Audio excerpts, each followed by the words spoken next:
What qualities does it take to be a good CIO? Patience.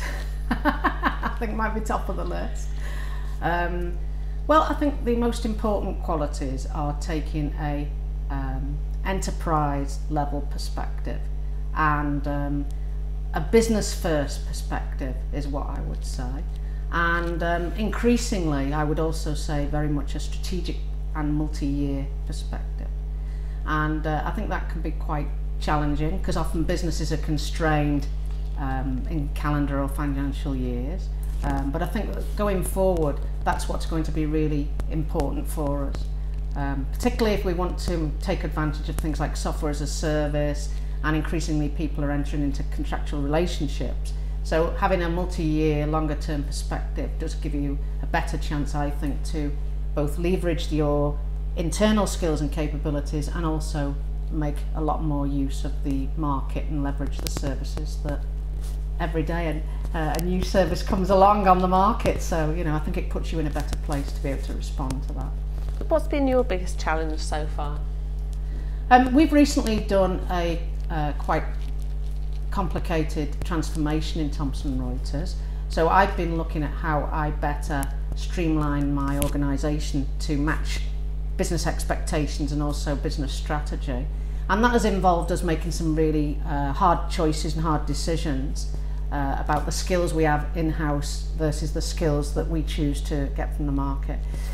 So we have ended up doing quite a big outsourcing initiative, and that has resulted in around 700 people sort of leaving my organisation. So you know, that's been tough, and it's been tough in terms of creating new ways of working, and it's been very tough creating a new relationship with the business, and at the same time continuing to deliver good services and you know, making sure everything happens business as usual to match the business's day-to-day routine and month-to-month routine. And what's your next big goal professionally? My personal goal professionally, well, one of the things I joke is that my last job should be the president of the BCS, because I'd really like to do that. So that's one goal I have. But for me personally, I think it's to get more and more involved in the strategy of our business and to be seen as a leader from a strategic point of view, and having a department that can just respond to that. You know, like a lot of people, I spend a lot of time just keeping my skills up to date in terms of be that, you know, business thinking, be that, you know, presentation skills and all of those good things, and you know, equally learning better how to work in an even more international and more diverse workplace, you know, and I think those are the things that I just keep working on all the time. What's the most useful piece of careers advice you've ever received? So that's a really good one, and I mean, many years ago, so I left school at 16, and I was given the advice, you know, go and work in a bank, and I didn't take it.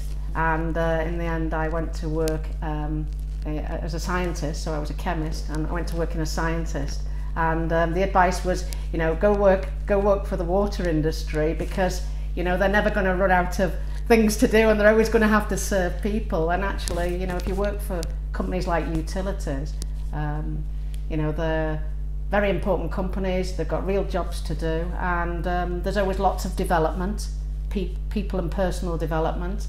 And you know, they're held to high standards, and I think that if you work in companies like that for a few years, it gives you a very, very good ground. And for me, it was like an apprenticeship in effect. And then from there, I was able to migrate into technical data and into IT, and then bigger and bigger IT departments. So yeah. And what careers advice would you pass on to others? So I think the most important thing is keep up your own personal learning, and I think when it becomes hard for people is if they end up doing the same technical or managerial job in the same very specific area for a long time. And I think the workplace has changed so much that because the market is also changing, we have to learn to look at what our jobs are in different ways. So often it's not necessarily about the doing of the job, but it's actually knowing what good looks like in that job, or knowing what good governance would look like in that particular area you're working in. So I would challenge people to think about, if you didn't actually do the doing of your job, how would you help somebody to do it? How would you help somebody to do it well? And keep looking outside your own immediate sphere. And I think we do have to make some hard choices about whether we want to be the best we can be technically, or the best we can be in terms of guiding others to deliver services, or indeed managing areas of work that are not necessarily managing people, but managing areas like strategy areas and planning areas. I think we have to start perhaps getting away from this idea that the only good leader is one that leads maybe 1,000 people or 200 people, because I think that careers going forward will be more portfolio and will be quite different. And how do you think the role of the CIO is changing? So I would argue that it is about being more strategic. I would argue that it's also about not necessarily what you can do yourself, it's more about how you can partner, create good partnerships with companies, not necessarily just to deliver services, but also to invent new services and to collaborate on the design of those services.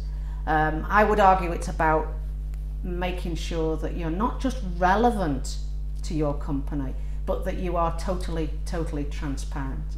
And I think this idea that, you know, the IT was sort of squirreled away in the corner is completely of the past. And, you know, one of the things that I major on really is complete transparency and giving the businesses choice. So I see my job as being able to help the business do better business with their customers. And whatever we have to do that, we will. And invariably that involves choice, it involves helping the business sometimes pay more for things, not necessarily always less, but at the end of the day that we are really coaching them and mentoring them in terms of making choice. So I think, you know, to answer your question very specifically, I don't think it's about being a super expert and, you know, the only one that knows about the technology. I think it's much more about creating a conversation with the business and creating a much more collaborative relationship with them in terms of choices, in terms of transparency, and in terms of multi-year planning. And what's the best route into the CIO role today? Oh, that's an interesting question. So I'm probably a bit of an outlier because almost my first job in a formal IT department was a CIO. Okay, and I think the answer to that is increasingly working on this interface area between the business and IT. I think gives a very powerful role into a CIO role. I think any business leaders, any business jobs could run IT and be a CIO, because at the end of the day, IT is a business in itself. You know, it's almost like a little mini business in a company. And I don't think there's any barriers. I think you do need a passion for it, you do need an interest in it. I don't think it's an easy job, but a lot of other jobs are not easy either.